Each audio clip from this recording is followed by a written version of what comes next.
السلام عليكم ورحمة الله وبركاته.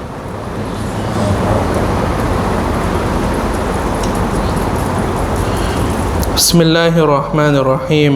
الحمد لله رب العالمين، وصلى الله وسلم وبارك على نبينا محمد وعلى آله وصحبه أجمعين.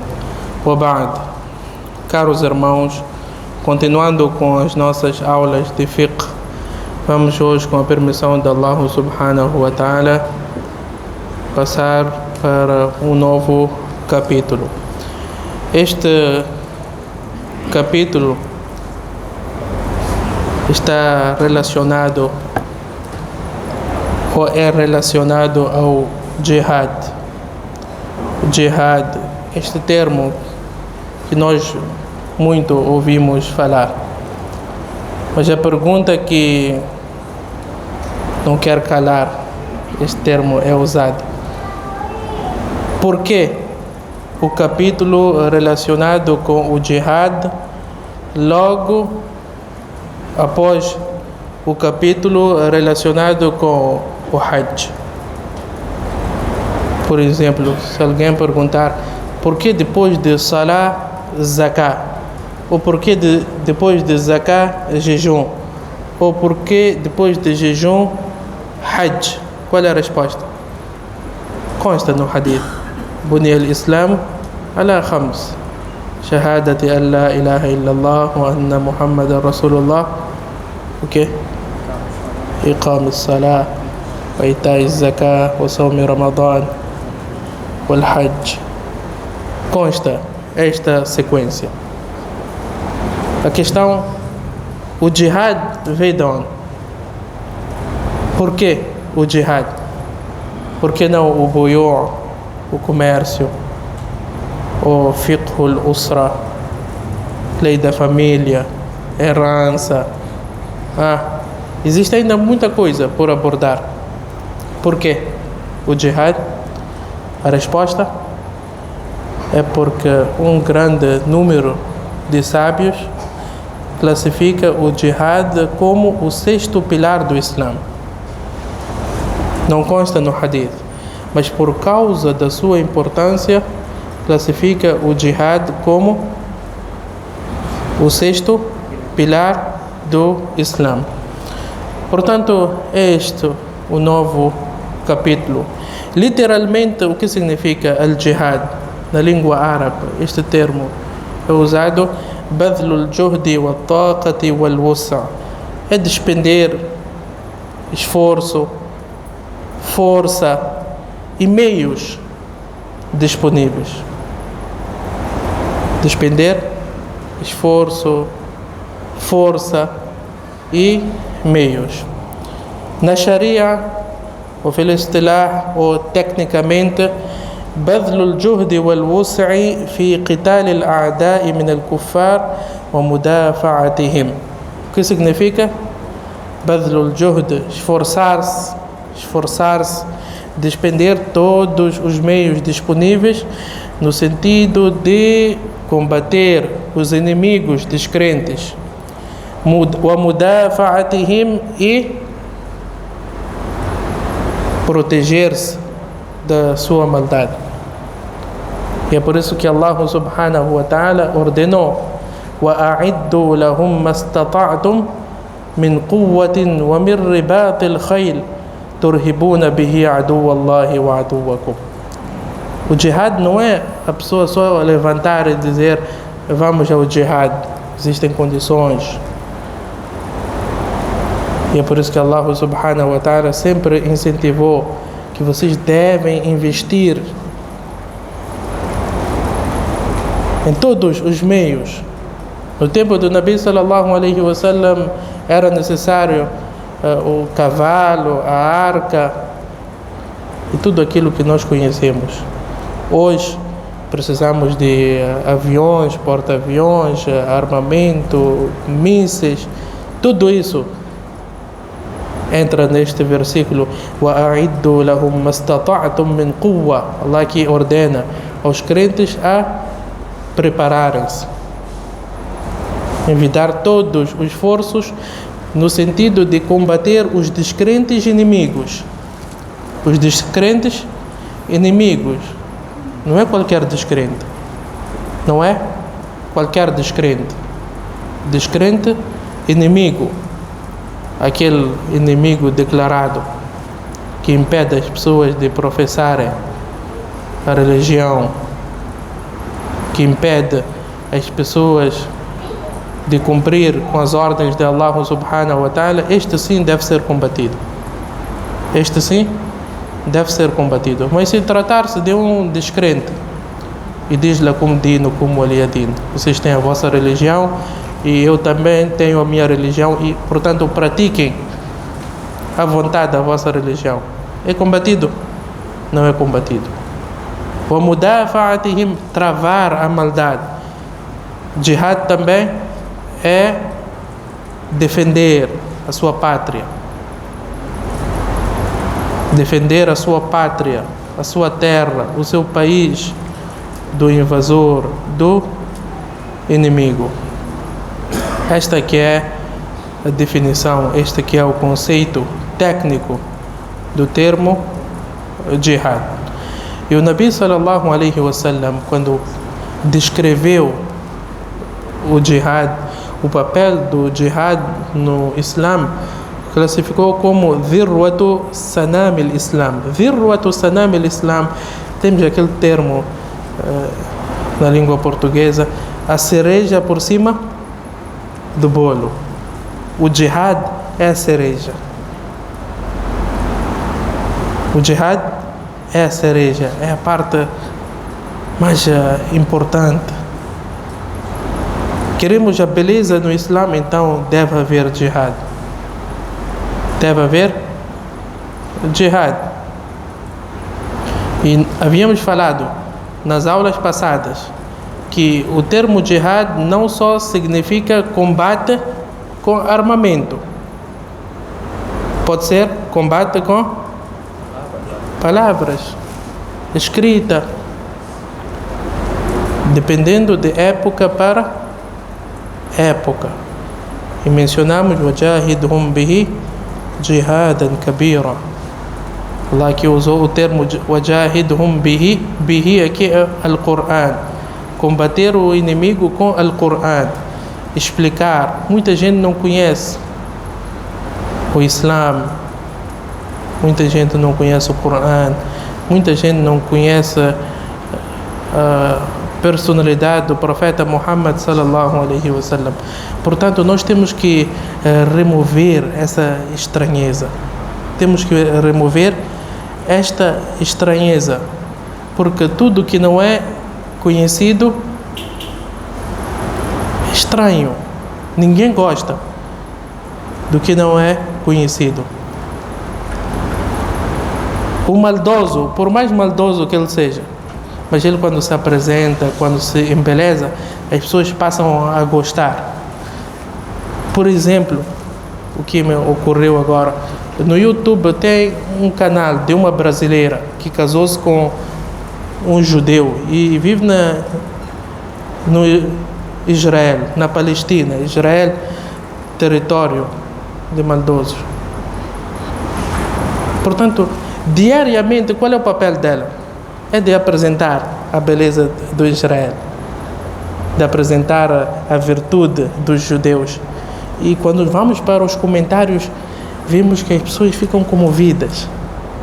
As pessoas ficam comovidas. Os brasileiros, ela está a fazer o seu papel. E nós, o que nós fazemos para apresentar este Islã para a humanidade toda? Porque este Islã não é para um grupo de pessoas, de amigos, de familiares. É para a humanidade inteira.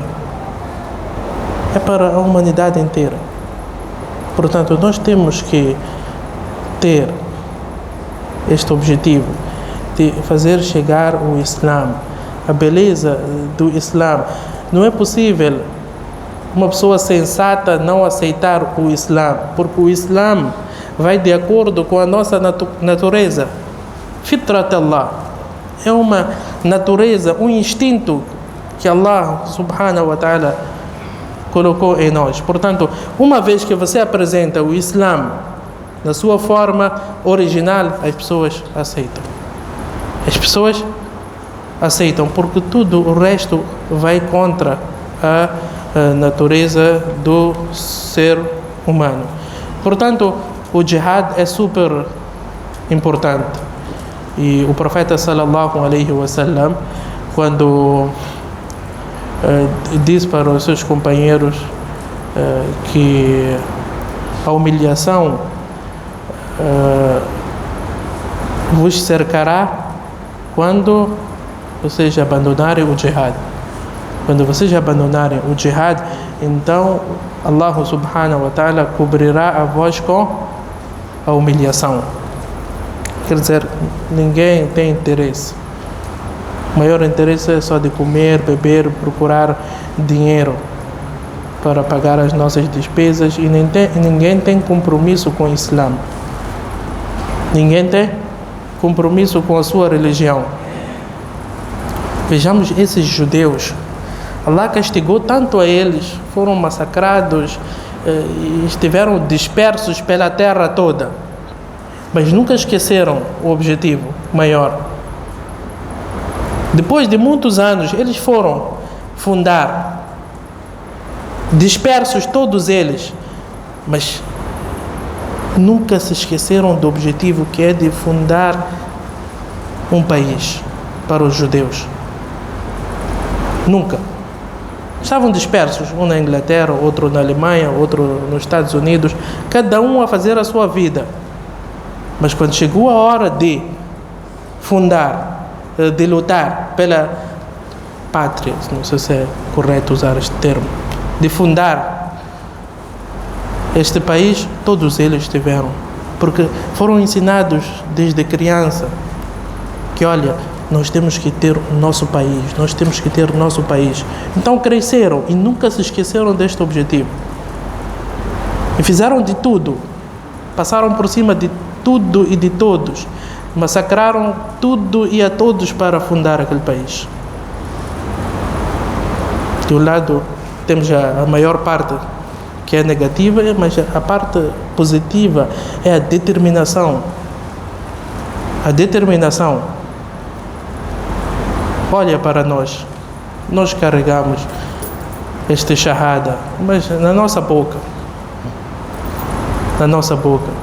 Poucos de nós têm compromisso que, olha, eu tenho que deixar um legado, eu tenho que contribuir para este Islã. Infelizmente, é por isso que estamos mergulhados na humilhação. Que Allah subhanahu wa ta'ala mude a nossa situação. Portanto, por que Allah subhanahu wa ta'ala instituiu para nós este jihad? É para tirar as pessoas da adoração das criaturas para a adoração de Allah subhanahu wa ta'ala. O Islã veio para resgatar. Vejamos que os governos, o esforço dos governos é de distrair as pessoas.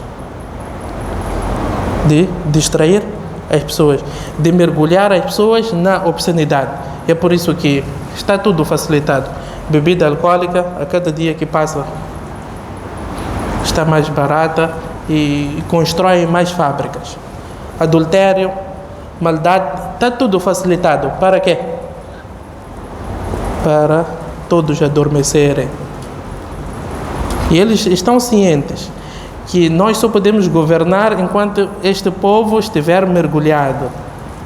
Se despertarem, terminou o nosso jogo.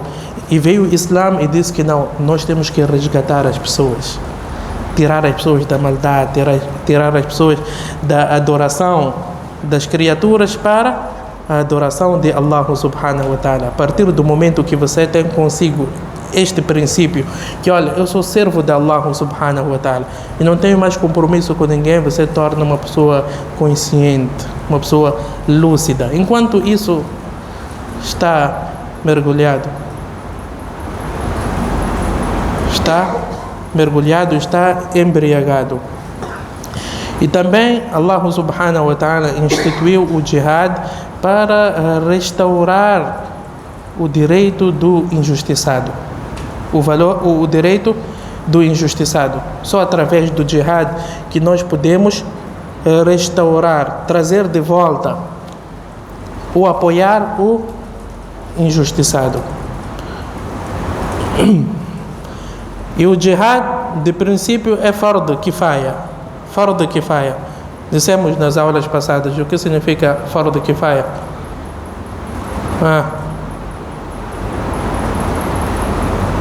Alguns traduzem como obrigação comunitária. Não sei até que ponto está correta esta tradução. Fardo kifaya é aquela obrigação que, se uns fizerem, os outros estão isentos. E é por isso que Allah subhanahu wa ta'ala até disse: وَمَا كَانَ الْمُؤْمِنُونَ لِيَنْفِرُوا كَافَّةً. Quando chegar a hora de combater, não podem sair todos. Deve sempre permanecer um grupo para aprender e depois ensinar. Aqui Allah subhanahu wa ta'ala enalteceu o papel do aluno e do professor. Sempre que um grupo tem necessidade de lutar no caminho de Allah subhanahu wa ta'ala, o outro grupo deve sentar, aprender e ensinar. O papel. Este é Ummatu Iqra, que Allah subhanahu wa ta'ala ordenou a ler. Mas uma vez que é obrigatório, pode ser obrigatório quando há escassez de pessoas. Quando há escassez de pessoas, torna-se obrigatório a participação. E uma vez que a pessoa já está no campo da batalha, não pode fugir, é haram. E Allah subhanahu wa ta'ala proibiu, e o profeta sallallahu alaihi wasallam classificou como um pecado capital. Quais são as condições para a obrigatoriedade do jihad? Al-Islam. A pessoa deve ser muslim. O kafir não entra no jihad. Ainda que hajam descrentes, simpatizantes, não entram. Não é considerado ou não é obrigatório para eles. O Islam, al-bulugh, atingir a puberdade, al-aql, gozar do seu juízo, al-dhukuria, ser masculino. Não existe jihad para as mulheres. Quer dizer, o combate, a luta. Podem estar no acampamento para tratar, mas quem enfrenta o inimigo diretamente são os homens. O al-hurriya, ser uma pessoa livre, não é obrigatório para um escravo. O al-istita'atu al-maliyya wal-badaniyya, ter capacidade financeira e física. O salamatu min al-amrad wal-adrar, estar livre de doenças que o impedem de participar neste jihad. E as seguintes pessoas estão isentas do jihad: al-junun, al-saba, pessoa que não goza da sua saúde mental, a criança, a mulher, a pessoa fraca fisicamente, ou a pessoa que não tem meios financeiros. E aqui dizem também, se os pais ou um deles não permitir, e tratar-se de fardo kifaya, quer dizer, não é um jihad obrigatório, é fardo kifaya, então é necessário que haja permissão dos pais. Se os dois negarem, ou se um deles negar, então esta pessoa não pode sair para o jihad. Consta aquela passagem, hadith que está no Bukhari, que Ibn Amr radiyallahu anhu diz que veio um homem até o profeta sallallahu alaihi wasallam e pediu permissão de participar no jihad. Então o profeta sallallahu alaihi wasallam disse: ahayyun, quer dizer, os seus pais estão vivos? Ele disse sim. Então disse: fafihi ma fajahid, então esforce-se. Vejamos que o profeta sallallahu alaihi wasallam usou este termo aqui também, fafihi ma fajahid, então esforça-te diante dos seus pais, quer dizer, servir aos seus pais. Ad-dayn alladhi la yajidu lahu wafa'an, aquela pessoa que tem dívida deve pagar as suas dívidas. Não dizer que, olha, é fardo kifaya e ele ainda quer participar no jihad. Não, o Islã diz não. Você trabalha para liquidar as suas dívidas. Porque o Nabi sallallahu alaihi wasallam diz que os pecados do mártir são perdoados antes mesmo da primeira gota cair na terra, excepto o quê? A dívida, aquele que tem dívida. Este fica pendente. Então, aqui nós deixamos um apelo. As pessoas que têm dívida não procuram fazer coisas facultativas. Ou passear com o dinheiro das pessoas, ou comer coisas dispendiosas em casa enquanto tem dívida. Tudo isso não é correto. Vejamos que até o jihad, se a pessoa tem dívida, então o Islã diz que, olha, trabalha e paga a sua dívida. E a outra condição, quer dizer, quando é que o jihad não torna-se obrigatório? Para aquele alim que é o maior sábio da cidade ou do país. Então, os sábios dizem que é melhor ficar na cidade, porque se ele morrer, a cidade toda sai em prejuízo.